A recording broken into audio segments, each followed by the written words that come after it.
அங்க ஒரு சகோதரி சிந்துஜா இங்க இருக்கிற சகோதரி மாதிரி போறாங்க.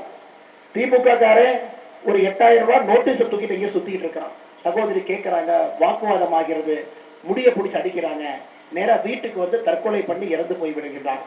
நேற்று நம்ம பிரச்சனை பண்ணதுக்கு அப்புறம் மணச்சநல்லூர்ல 8 திராவிட முன்னேற்ற கழகத்தினுடைய தொண்டர்களை கைது செய்யலாம். அதன் பிறகு தேர்தல் ஆணையம் நேற்று சாயந்தரம் நோட்டீஸ் கொடுத்திருக்கிறாங்க. தமிழகத்துல திருட்டு திமுக எப்படி இந்த நோட்டீஸ் எடுத்துட்டு போயிட்டு வீடு வீடாக போய் கொடுக்கறாங்களோ, நாங்க வந்தா 8000 ரூபாய் ஃப்ரிட்ஜ் வாங்கிக்கலாம், மிக்சி வாங்கிக்கலாம், கிரைண்டர் வாங்கிக்கலாம்.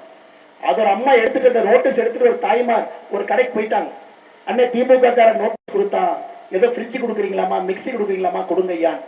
அப்பதான் அவர் சொன்னாரு, ஏம்மா இந்த நோட்டீஸ் எடுத்துட்டு இங்க வந்திருக்கீங்க அம்மா, திமுக காரர் இருக்கிற ஊரும் ஆம புகுந்த வீடும் எப்போ நாசமா போனதான சரித்திரம். அவன் ஒரு நோட்டீஸ் கொடுத்தா நீங்க எடுத்துட்டு வந்து வெயில்ல வர்றீங்க அம்மா. திமுக காரங்க யாரும் ரிசர்வ் பேங்க் கவர்னர் இல்லைங்க.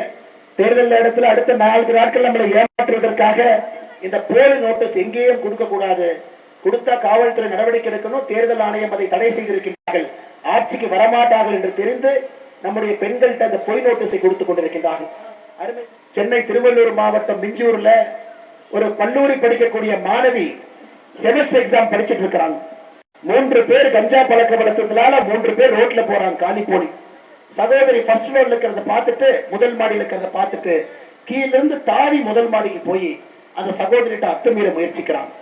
அந்த சகோதரி அங்கிருந்து தப்பிச்சு போக முயற்சி பண்ணும் பொழுது பட்டா கட்டியால் சரமாரியாக வெட்டி மருத்துவமனையில் இருக்கிறாங்க. எதுக்கு இதை சொல்றாங்க ஐயா? கஞ்சா புழக்க வழக்கம் ஏதோ தெருவுல போது நம்ம ஒதுங்கி போயிடலாம் நீங்க நினைக்க கூடாது. அந்த மூலையில் இருக்க ஒதுங்கி போயிடலாம், டாஸ்மாக் இங்க இருக்கு ஒதுங்கி போயிடலாம், தப்பு பண்றவன் நைட் இங்க இருப்பான் அந்த பாதையில போக வேண்டாம். ஐயா அரசியல் அப்படி பண்ண முடியாது ஐயா. உங்க வாழ்க்கையை பயந்து பயந்து நீங்க வாழ முடியாது. இன்னைக்கு ஒதுங்கி ஒதுங்கி போய் இந்த கஞ்சா சாப்பிடுற வீட்டுக்குள்ள மொட்டை மாடு கேறி வந்து நம்முடைய குழந்தை வெட்டுகின்றான் என்றால் தமிழகத்திலே சட்டம் ஒழுங்கு எப்படி இருக்குன்னு புரிஞ்சுக்கணும். நேற்று சாயந்தரம் மணச்சநல்லூர் உங்களுக்கு தெரியும், திராவிட முன்னேற்ற கழகத்தினுடைய எம்எல்ஏ உங்களுக்கு தெரியும், அடிக்கடி இப்ப நியூஸ்ல இருக்கார்.